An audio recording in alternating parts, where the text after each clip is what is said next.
大家晚安，我是秦燕莹，欢迎来到新闻大白话。接下来这1小时国内外大小事，要用您听懂的话说给您听。现在介绍这1小时来宾，首先要介绍是国际政治专家赖岳谦老师。主持人好，观众朋友大家好。还有前空军副司令张延廷。主持人好，大家好。好，那首先带你来看到的是，大家一直在问，到底像美国关税会是怎么样来收尾？毕竟他已经讲了150个国家，好像谈不完，然后最后大家等着收信吧。贝森特则是直接跟你讲了，说基本上呢，现在如果真心跟我们谈判，有诚意的谈好，可能会有好结果；但如果不真心的话，小心哦，会回到最高关税，也就是4月2号那个时候的最高关税。但是问题来了，现在其实几乎每一个国家谈完之后，好像都是觉得不贵会比较好啊。那美国现在到底还有什么样的筹码要继续来谈呢？他们的谈判机制又到底是怎么样的一件事情呢？贝森特最近呢还有一个讲法会让大家也打上一个问号，原因是因为最近被发现了，说 Moody 呢降了他们的美债评等。Moody 之前念过经济学的，或者是有这个在做相关美债投资的，都会参考他们的评等吧。好，现在已经不是3A 了，那所以呢，他就觉得说，既然对我们评不好，给我们降级，那我就觉得他没有什么信用，我一向不太相信。他还觉得说呢，Moody 的评等是落后指标，落后于市场，但是这个落后指标市场是很在意的，所以呢，现在抛售美国的心理是不是又再度的发酵呢？毕竟大家一看到美国的国债，目前看起来就是没有到一个很稳当的局面，本来是很保守的投资，现在已经变成了一种新的压力，会不会引发新一个抛售潮？但是对于美国政府来说，现在该做的正事好像不是美债，而是在做政治吗？好，去了中东收了一台飞机，卡达说他喜欢送他一架空军1号，川普说不收的是笨蛋，贝森特出来帮忙洗地了。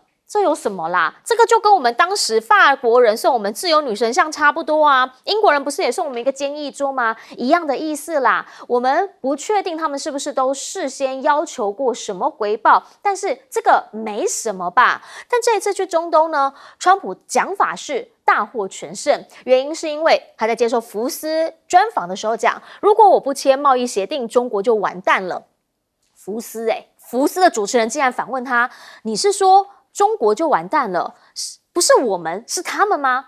你不是说美国就完蛋，是中国就完蛋吗？让川普不是很开心，川普赶快直接回答说，我们不会崩溃，永远也不会崩溃。但是为什么福斯会有这么样一个突发奇想吗？突然之间在质疑川普吗？好，原因呢，可能就是以前的盟友现在都不盟友了。来，这个是美国的加拿大大使，现在呢到了加拿大之后讲什么？讲说球其实是在加拿大这一边的，你们要认真的跟我们来讨论关税啊。那你们现在抵制美货太不像话了吧？我们从来没有这样子对待过加拿大。但是其实不只是加拿大，现在在欧洲，整个欧洲都掀起了一个反抵制美国潮这样子的一件事情，平台扩及了汽车、食品、运动鞋，甚至到影音串流平台，通通大家都认为，美国经典品牌现在也会受到影响。那如果是这样的话，川普说5月19号要再跟大家好好来谈新合作时代，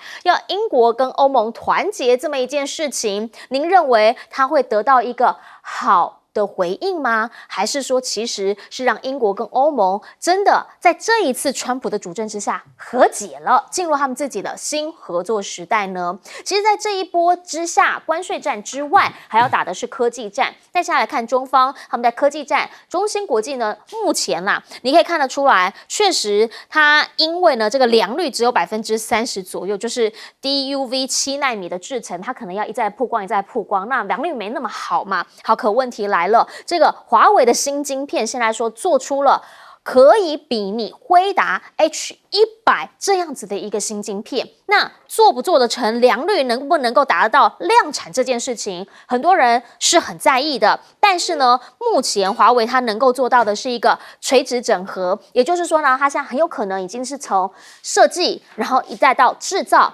一条链的完全做好了。另一个部分呢，则是也传出说，其实他们已经悄悄的掌握了20家的晶片厂，而且有一些是已经具有量产的潜能。那如果是这样子的话，是不是这一波的科技战，基本上中国现在也是突飞猛进，很努力的在前进当中，也不太怕美国了呢？当然啦，可能有一段距离要继续追赶，但是对于美国来说，现在科技战到关税战，来请教一下亮哥，您怎么样来看？美国财长呢是先跟大家讲，如果不真心谈判，就直接回到4月2号那个最高关税。我那个是对大概20-30个国家讲的啦，那他事实上没有时间跟所有的国家谈判啦，所以他的意思事实上就是美国将自己定税率了，我这个当然就是霸凌嘛，还用说吗？比如说越南搞不好没有时间跟美国谈第二次啊，那46你要降到哪里？随便他说了算了。所以我觉得各国大概因应对策就是要慢慢减少对美国的贸易了，一定是如此嘛，不然怎么办呢？美国现在的平均税率啊，现在就是已经暂缓90天，它本来是3.3嘛，现在已经到17了。那如果这一轮之后它制定税率，一般人估计会到25到30之间。你去想一想，这是什么国家啊？这绝大多数的国家税率都比它低了。比如说连印度现在平均关税17都已经算很高了。那日本只有3.5啊。结果你美国在川普，你把它搞到20以上啊，那没办法，因为它还有1200多天啊。你能怎样？所以我觉得各国没有办法。那只好减少对你的贸易啊，不然我干嘛去付那个钱？而且昨天我们也看到，前天啊，川普还打电话去沃尔玛，说那增加的税率你自己吸收，对不对？坦白说啦，我们说2018贸易战开打，一直到拜登2024啊，这6年关税是存在的啊，平均对中国关税19.3，那请问是谁在付啊？有研究报告。大部分是美国人在付啦，所以我说，你连这种报告你都不看，而且是那个彼得森国际经济研究所，那是很有代表性的。是那彼得森国际经济研究所都一直跟川普讲说，你这个政策对美国不好啦。结果你看他现在就说你不可以给我这样涨价，结果他还去查那个沃尔玛的财报，沃尔玛去年。他只赚4.4%，你要叫他单税率，这哪一家公司受得了？所以我觉得，反正美国要去乱，那他家的事啊。那你税率要弄到那么高，让各国不得不减少对跟你的贸易，那你到时候你就知道了啦，你的贸易逆差可能会下降了。可是到时候人家也不用美元了，因为事实上美元会有这么多的使用。就是因为贸易额大嘛，是，所以人家有必要存一点美元来做贸易的周转。我们用中国做例子嘛，4400亿出口，那美国过来也有1000多亿，所以总贸易额5800亿，所以中国大陆手上当然要有美元可是如果未来我们理解的是中国出口会逐渐降，比如说4400亿，搞不好到明年变成3500亿啊。再到后年变成破3000亿啊，那中国大陆还有必要持有那么多美元资产吗？那这也是全世界性的，是世界各国就会开始，我持有那么多美元资产意义不大嘛，所以你说美元会不会跌？那所以我说川普真的是要把一个国家搞垮，真的需要有川普这样的人当领导人啊，他真的会让美元资产失去诱因。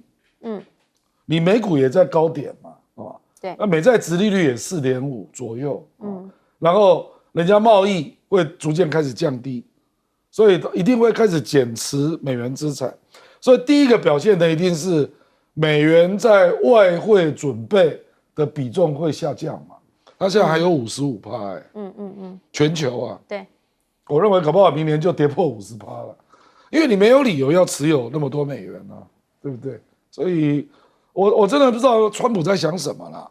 然后他突然之间又搞一个说华为所有的生成晶片全世界都不能买，你以为你是谁啊？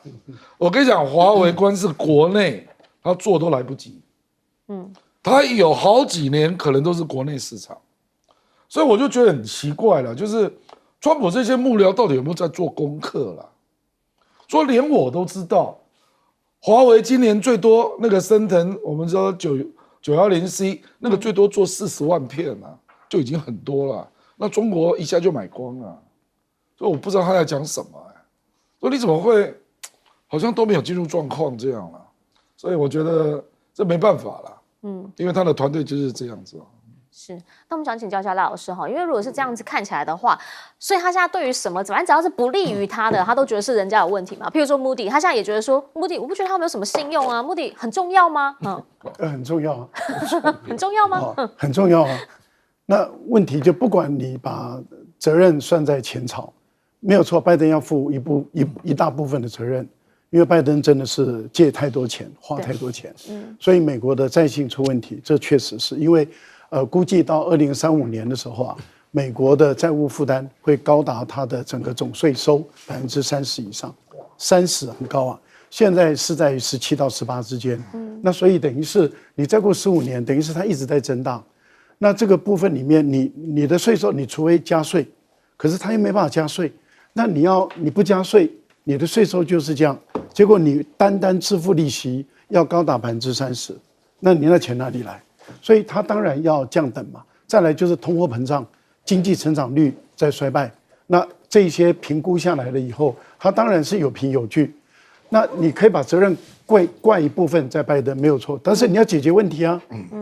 你的解决问题是说这个是垃圾的公司，我不相信他，然后他的 CEO 是奥巴马时代的官员啊，所以我完全不信任他，没有用啊，因为世界各国的法律摆在那边了，像我们台湾法律就摆在那里啊，你用邮政储金，用我们的退休人员的钱去买美国政府的公债，你要3A哦，他现在不到3A，你怎么办？按照我们的法律，你必须要赎回，那你要赎回，你台湾你卖还是不卖？你不卖你违法，那在野党当然会监督政府嘛，他代表人民监督政府说，哎，你把我们台湾的军公教人员还有退伍人员，你的钱你去卖，而且法律规定你要买3A，结果他现在已经不到3A了，你卖还是不卖？你不卖你就违法，那你卖了你就得罪美国。可是问题就在于目的的评鉴就往下降了，是按照规定就是启动了，那你说你今天你财政部部长说他是垃圾评议公司，我根本不理他，但是问题是很多国家理他，还有美国很多银行他们也规定啊，你必须要3A啊，没有我就要赎回，那你美国的财政怎么办？你财政部里面你大当家的，你管钱的，你有没有钱去把那个钱赎回来？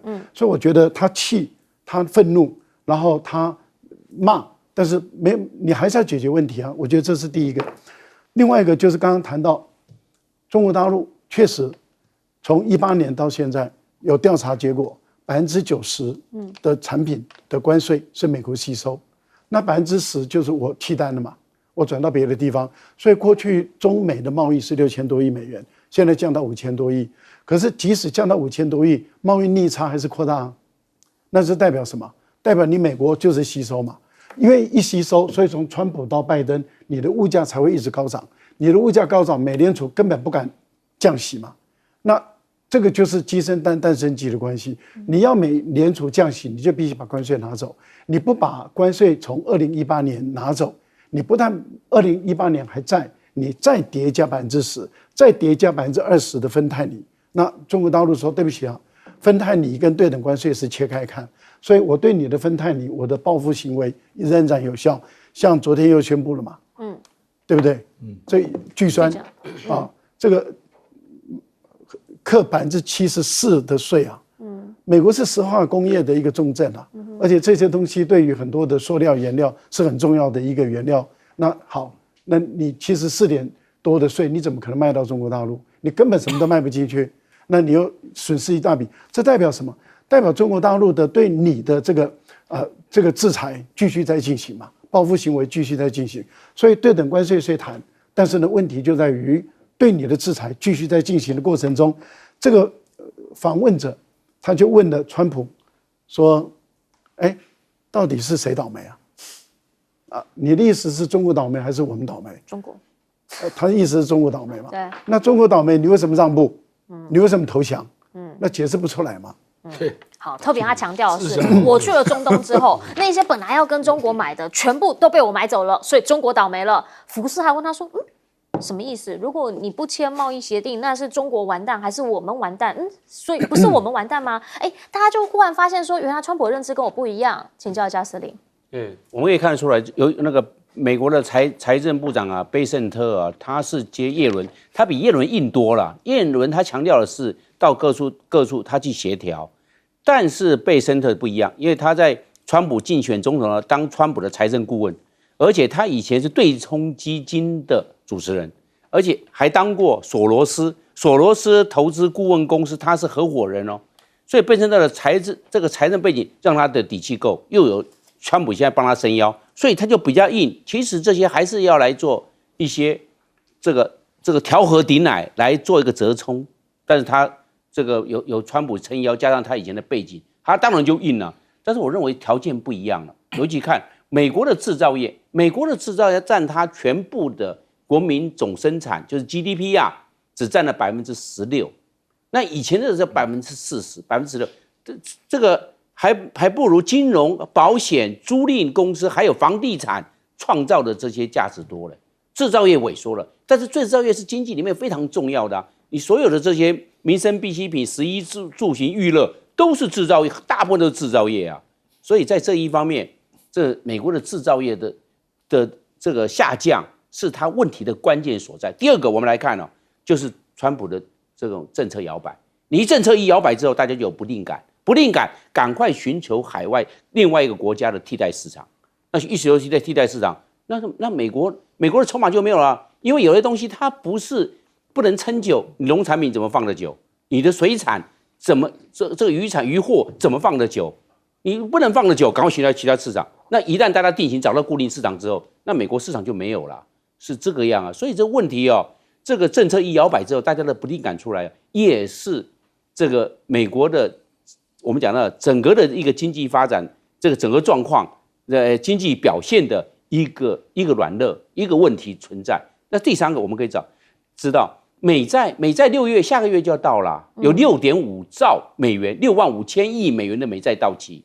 那到期了，现在大家包含中国大陆还抛美债嘞，那他还鼓励大家买美债嘞。那中国大陆还抛美债，其他国家也相对抛美债，当然台湾还有英国还在买美债，大部分国家都在抛美债。所以川普他也很伤脑筋，财政部贝圣特也是伤脑筋啊，怎么样去解决这个问题？这都是我们讲到的，这都是一个基本的问题，结构的问题，要一时两刻来解决，还蛮困难的。当贝圣特问说这很重要吗？其实所有人都跟他讲说，就我之前觉得还蛮重要的，就法令上来说还蛮重要的。但贝圣特好像还蛮有自信的，毕竟在川普政府里头，大家对于这件事情好像也见怪不怪，反正有问题绝对是他的问题，都是累。好，我们先进广告。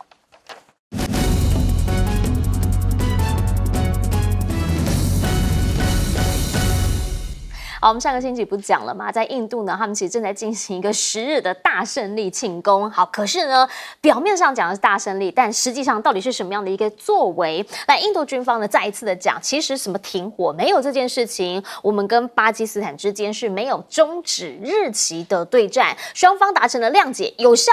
但是呢，我们继续暂停敌对行动。不过，要小心，其实呢，在前线这边还是很危险的，所以你就看到了印度呢持续的向他们所控制的克什米尔，也就是这一次发生所谓的恐怖攻击的这一边呢，来增加兵员，大概4000名的退伍军人被确认为非战斗志愿者，其中呢有400多人是持有合法的个人武器。然后呢，民间也开始呼吁了，在这场战争之后呢，说要抵制土耳其还有亚塞拜然，最主要原因就是因为这2个其实都是支持巴基斯坦了，还说是消费者驱动型外交，就是不要去买他们东西啦。但呢，现在也有人讲说，因为呢印度缺乏经济影响力，所以可能很难造成有效的打击。好，甚至呢，现在巴基斯坦在这一仗之后，则是整个信心大增。来看到的是这一位在运动员竟然是直接对莫迪总统发表了挑衅的言论，讲说他一个人为了政治，把印度10亿人置于危险之中，称他呢是玩玩弄10亿人未来的傻瓜。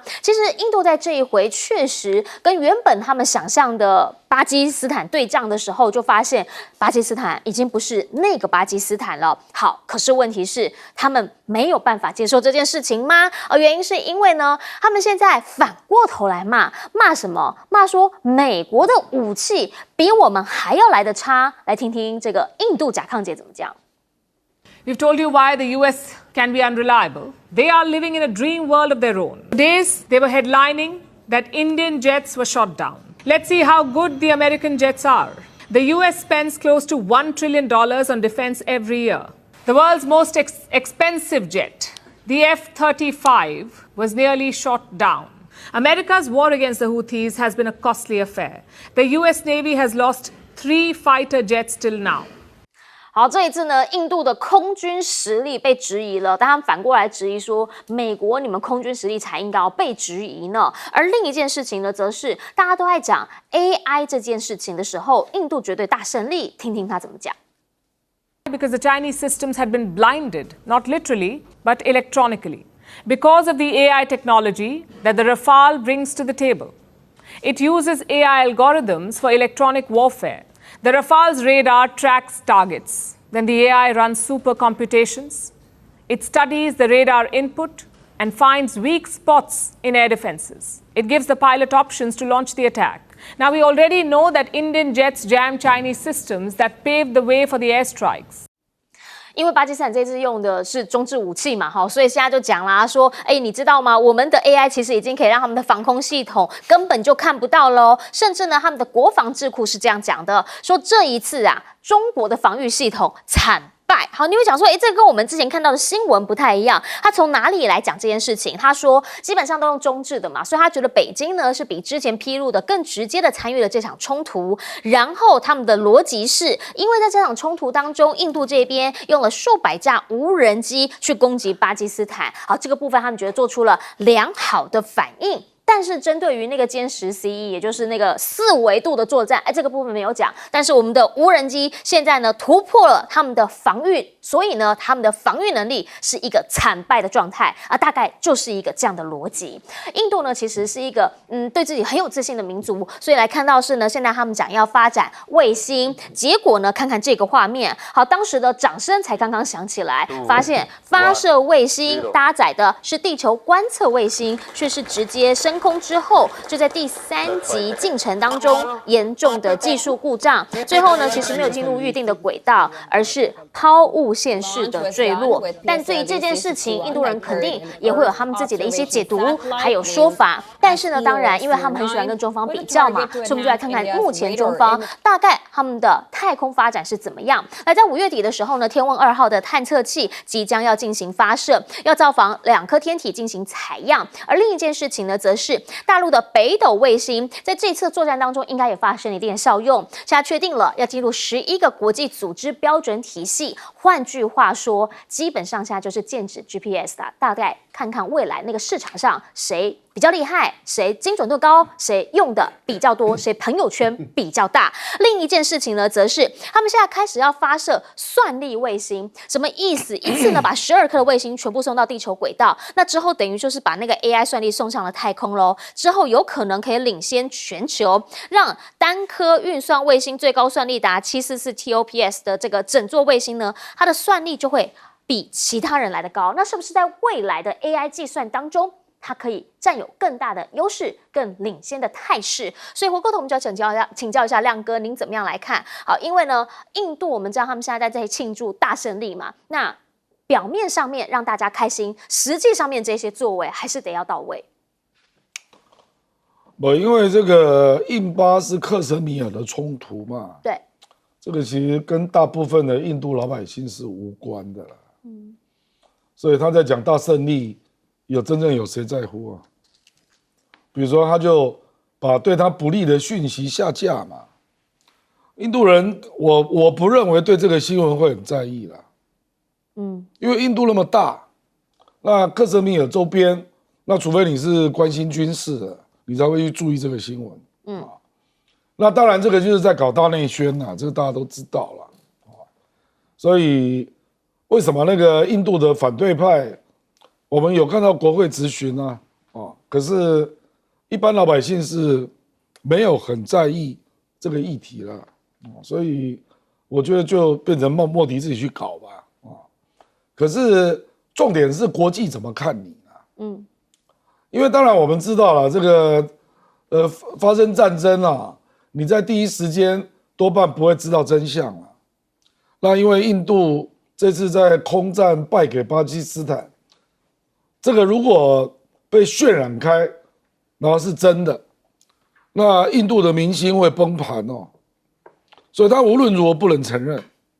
如果是说，你既然被巴基斯坦打败了，那这个是全印度的事了。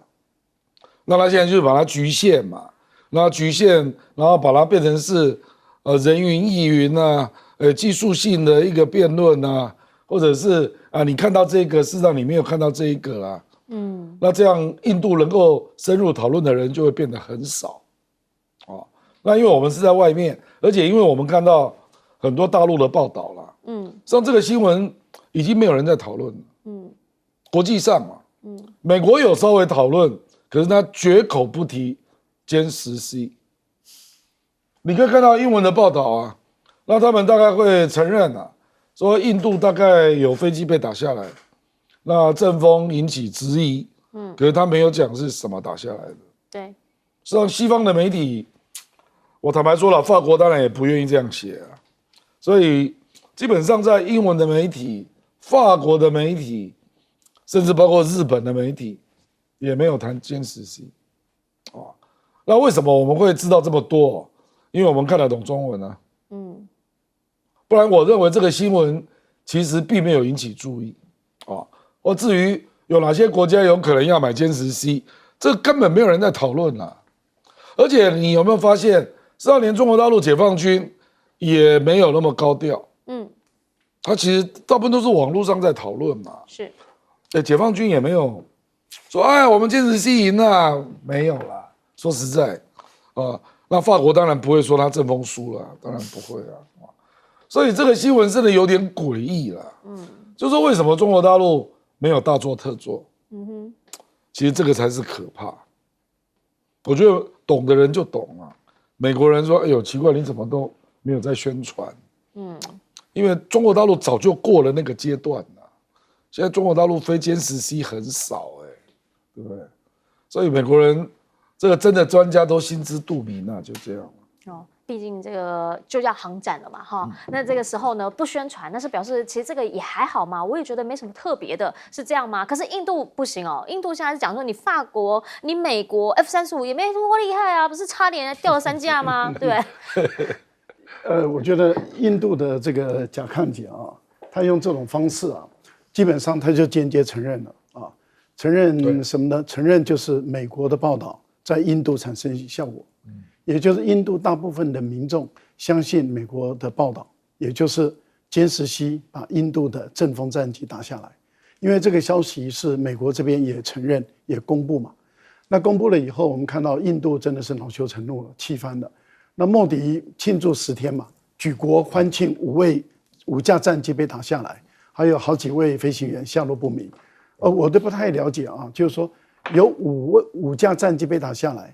那有很多飞行员下落不明，那一般来说的话就已经是凶多吉少。那他的家庭、他的家族一定是很痛苦的。结果举国欢庆10天，那这就是鼓励说以后印度的军人，如果你要让大家举国欢庆的话，你的战机都要被打下来。这个很特别啊，这个是一个很特殊的一种方式，就是说以后那个莫迪去看他们的飞行员嘛，说你们要让我们以后举国欢庆100天的话，你们就5乘以100， 5乘以10嘛，那就被打下50架战机，我们就给你庆祝100天，这不对的嘛。但是大家都知道不对，但是印度就完成这个样子，然后我就把它称之为说，印度的宝莱坞啊，在全社会上映，所有的这个14亿的印度人都是宝莱坞的演员，而主角就是莫迪。大家唱歌跳舞，我们的战机被打下来，我们的战机被打下来，好棒棒，好棒棒，我们的战机被打下来。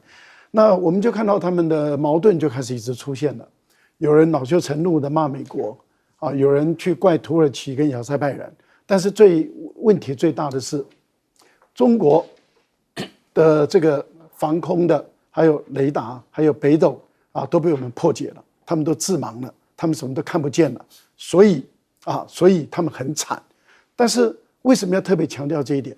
那特别强调这一点，意思也就是说，大陆的这整套系统性的作战产生效果，那也就是间接的就承认了，印度的战机是被中国的这一套整个系统打下来。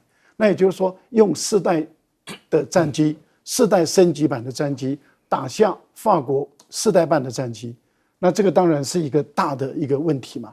那当然，您刚刚谈到的下个月的巴黎航展啊，这个枭龙歼10C跟霹雳15要去参展，而且是实体飞机的参展。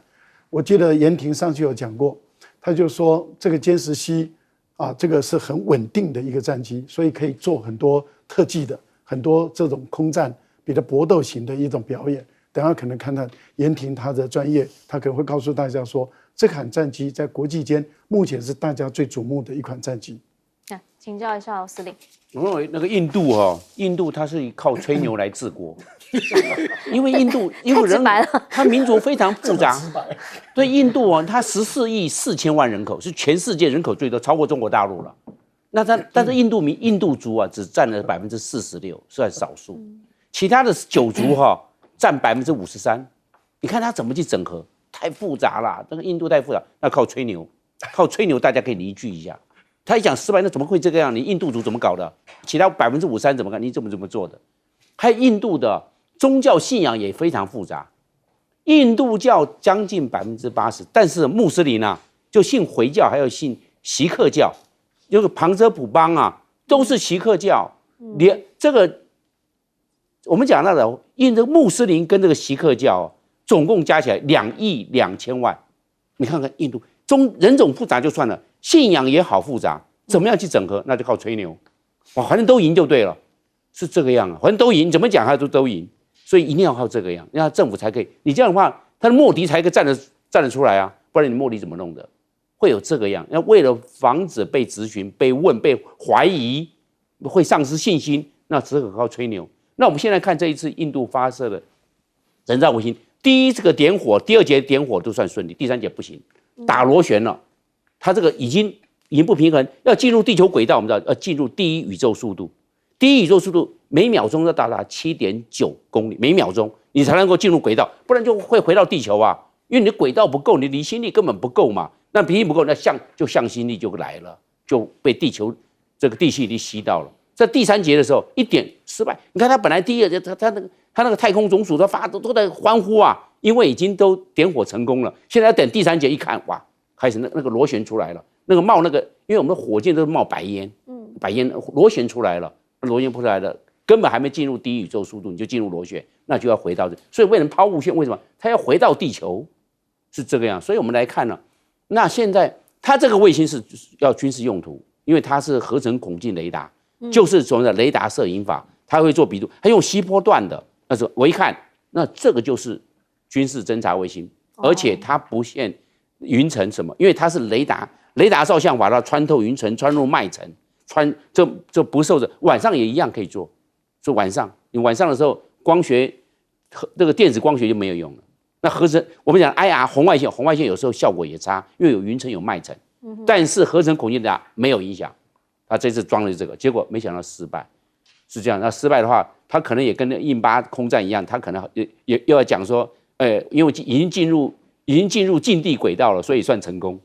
他可能会另外一种说法就对了。所以印度你只要是坏的事、不好的事情在经过印度口中讲出来都是好。他有另外一种说法，那这种说法就是说，他要吹牛，因为吹牛才能够凝聚他，好像这个政府很有能很厉害、很行、很内行，是这个样子。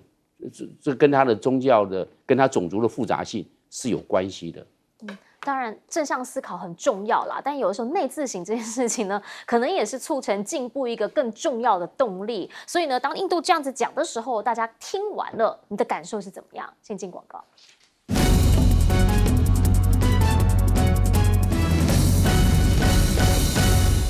好，再来看到在世界上面这场战争到底什么时候能够找到一个缓解点？这个是川普告诉大家的。今天晚上呢是19号上午10点钟美东时间，他要跟普丁通话了，讲什么？当然就讲说到底要怎么样把这个战争喊卡嘛，还有贸易议题。那 Rubio 的讲法是说呢，其实川普他就是希望不要只是讲电话，然后最好面对面的谈，大家呢赶紧来决定时间还有地点。那现在呢，英德法一听到什么川普要讲电话，是不是赶快告诉他，给他一点谏言，最好就是无条件停火。你要让他严肃来看待这件事情，不要再跟人家谈条件了。但是大家也要问啊，那你们之前去谈啊，怎么人家都不理你？那你现在都寄望在川普吗？好，不管怎么说，川普现在呢，他还是美国总统嘛。但现在的美国跟以前的美国其实不太一样哦。但您来看到的是，现在的美国呢是在南韩这一边，他们其实呢是再一次的重申说，本来呢都说我们要加入美国的盟友，然后在台海这一边呢要一次的抗中，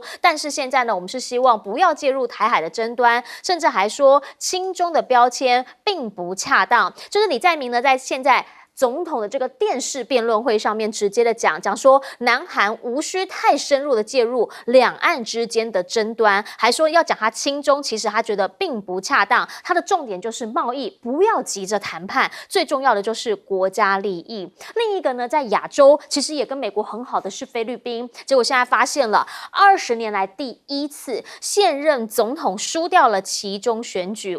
莎拉这个不得了了，马上开始有点翘屁股了，讲说呢躲过了弹劾，还说这下是真的有人要绝望了吧？但其实您要知道，不是只有在亚洲而已，现在在选举的呢，其实刚刚结束的还有在欧洲。欧洲有哪3个国家？分别是罗马尼亚、以及波兰还有葡萄牙。现在就发现罗马尼亚这边亲欧的候选人，本来呢其实又再一次本来也不是那么看好，结果现在整个大翻盘。最重要的当然就是因为这个中方美方这边，川普这边有一点来帮忙啦。你看看他为什么可以逆转胜？最主要的原因还是要证明说，其实我们自己呢是希望能够赢得胜利。亲欧盟跟原本呢可能极右派的这种右派川普势力，就因为这样而落败了。波兰呢？波兰也一样，亲欧的候选人现在呢是得票，虽然是不过半，但是他呢就要已经在进入6月1号的下一轮投票，也有机会能够最后胜出。最后一个是葡萄牙，好，葡萄牙现在呢他们选的是国会大选，那国会的选举呢现在是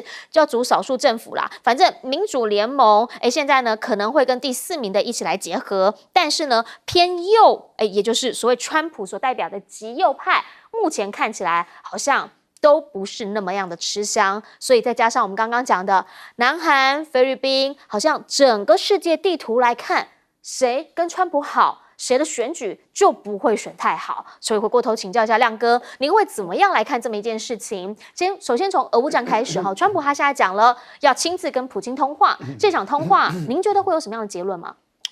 不会有结论，本来因为他是个别通电话嘛，对，这个我觉得他如果真的要解决问题，我觉得还是卡在泽伦斯基那边啦。泽伦斯基现在连克里米亚是不是可以分开处理都拒绝，所以那天那个俄罗斯的代表团在土耳其跟乌克兰是不欢而散嘛，那甚至话讲得很硬啊。他说：“你现在4个邦不认，是不是？那未来就是5个邦，那后来又改口，未来就是8个邦。反正大家都很硬。我意思就是他有很多地方都可以打啊。对，比如说苏梅也是一个邦啊。对，哈尔科夫，对，聂伯士，对3个邦，对不对？所以我觉得这个就是一个不祥的讯号啦。就是他早就准备好了，你都不认。”那大概你们内部有一些问题，你做不出决定嘛？那我就继续打。那当然，我们这个比较残酷的从战争谈判的角度来看，就是你还输的不够多嘛。就是你还或者是你还输的不够惨啊。就是这样啊。或者是你的那个争功诿过的过程还没做完呢。比如说到最后李宗仁上来，那所有的责任都推到蒋介石啊，就这样啊。这个到最后实际上那个过程会非常的粗暴啦。那这里面还隐含着一个可能性啊，就是俄罗斯如果把苏梅打下来，然后聂博士也打下来，搞不好两方夹击直接打基辅了，对啊，那不是更惨？地理上看起来，对不对？因为苏美直接通过来就基辅了，对不对？那到时候基辅会不会分裂啊？这里面的政治势力，甚至搞不好还有实质占领的，所以我是觉得整个局面对乌克兰是相当不利了。那我觉得川普会觉得，我好不容易想到一招，你就承认克里米亚，给他个面子，那就弄个局出来，结果乌克兰拒绝啊。所以我觉得美国也有点火大，可是因为他现在就希望30天停火嘛，那这个俄罗斯怎么可能同意？我现在正是优势的时候，要速战速决啊！我怎么可能再给你拖1个月，对不对？所以我觉得不会有结果了。整个态势就是，美国一定会有一些人很火大嘛，你乌克兰，你那个俄罗斯又继续打，那我就要再继续制裁你。可那些制裁，我觉得对俄罗斯来讲都不重要了，而且有一些都胡说八道嘛，说谁在跟俄罗斯往来，关税增加500%，随便讲一讲，那你对中国、对印度、对土耳其都去征500%，怎么可能嘛？中国跟你的关税谈判才刚刚有好的进展，你现在怎么征500%啊？所以我觉得美国人现在搞政治都讲一些天马行空的啦。好，请教一下赖老师。天马行空的目的是骗美国愚蠢的老百姓。对聪明的老百姓是不好骗，蠢的老百姓就很好骗。台湾不也一样吗？有很多这个蠢的老百姓就很容易被赖清德他们骗一骗，聪明的老百姓就骗不了。所以民调支持度里面超过1半以上的就不信任赖清德嘛。我觉得这个结论就已经很清楚了。所以台湾大部分是聪明的老百姓啊。那我们也希望美国聪明的老百姓多一点不要老是被川普骗。但是现在普丁他的大战略就是让川普不要介入。那怎么样让川普不要介入？就是说川普说停战可以啊，但停战不能够没有协议啊。那因为停战总是要把根源的问题解决嘛。那根源的问题刚好跟川普不谋而合嘛，因为川普认为这个战争是可以避免的，而战争会这样发生是泽连斯基跟拜登的责任，跟他无关嘛。那既然是拜登跟泽连斯基的责任，所以这个根源就来自于乌克兰要加入北约，乌克兰要改变中立，所以产生了这些矛盾。那所以乌克兰永远不能够加入北约。乌克兰目前的问题是在于，那你克里米亚半岛要不要承认？就是俄罗斯的。还有俄罗斯目前死了那么多人，花了那么多时间，那么打了那么久的仗，也被制裁了那么久，那占领的这个4个州，你要不要给人家？那你不给，那对俄罗斯来讲的话，那我这个仗不是白打的，那我的人不是白死的，那怎么有这种事呢？所以我觉得这个部分他可以说服川普，但是他要让川普有颜面，就是说停火可以啊，解决根本问题啊，这个问题不是你做成的是那个拜登，你讨厌的拜登啊，还有泽连斯基啊，你现在很讨厌他，所以只要美国不介入，坦白说，在欧盟介入的情形下，这个战争也没什么用。法国也说我见底了，我的家底已经见底了，我不可能再给你武器了。那现在只剩下德国，那德国能够给多少武器呢？德国的武器都是防卫性的武器，攻击性的武器不多。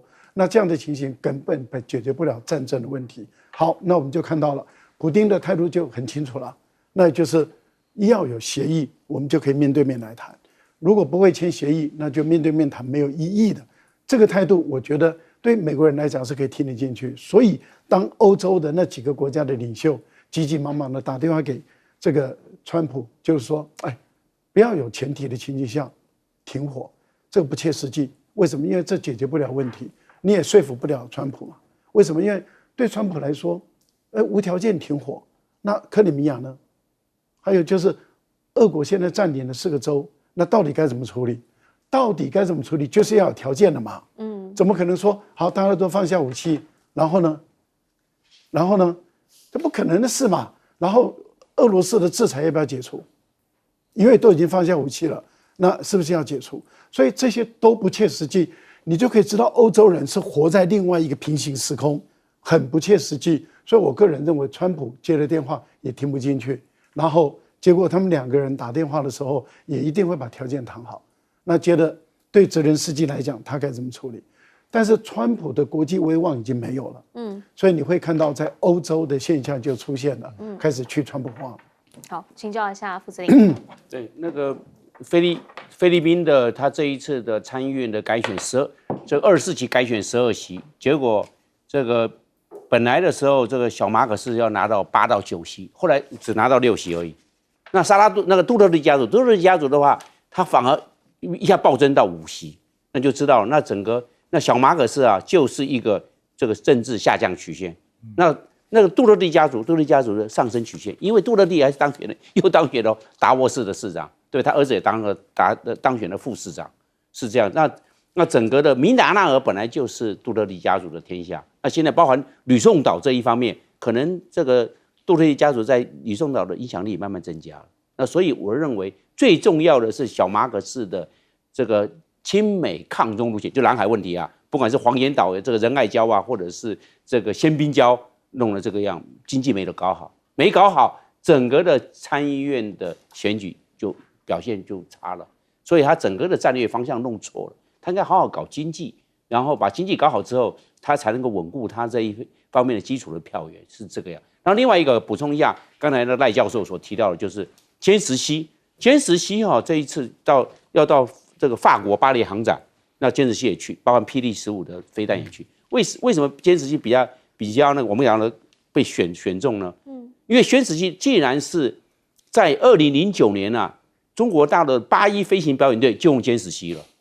那为什么要变成特技飞行表演用歼十七？表示它的稳定度和可靠度。而单发动机稍微有点闪失，完蛋，在空中表演几万人在看啊，结果6架撞在一起，那还得了啊？所以是比较安全、比较可靠、比较稳定。而且它在跑道上起飞的时候，有时候是4架编队起飞哦，你稍微有个差池哦，有一架飞机有点问题，撞在一起哦。那刚刚离地，你要收轮子，一收有点气动力不平衡，那撞在一起哦，那都没有发生过啊，表示说这个飞机还蛮稳定的，那操纵还好操纵。如果稍微有点困难，每个人操纵的量哦，有点差异性，空中会撞在一起，而且它6架飞机在同时做跟斗，带起来做跟斗，那个都或者6架飞机同时做同滚。你看空中没有擦撞那还得那每一个都是距离非常的近，大概就是1公尺。你如果拉开不好编，你拉开那个量你不好抓，你要1公尺，那每一架都1公尺，6架飞机啊，6架飞机做同滚啊，那这个样子你要保持它飞机的稳定度，还有它的空档，你不要有些档啊，你要知道你的方向盘有时候会有点空档，不能有空档，你有空档我怎么去抓啊？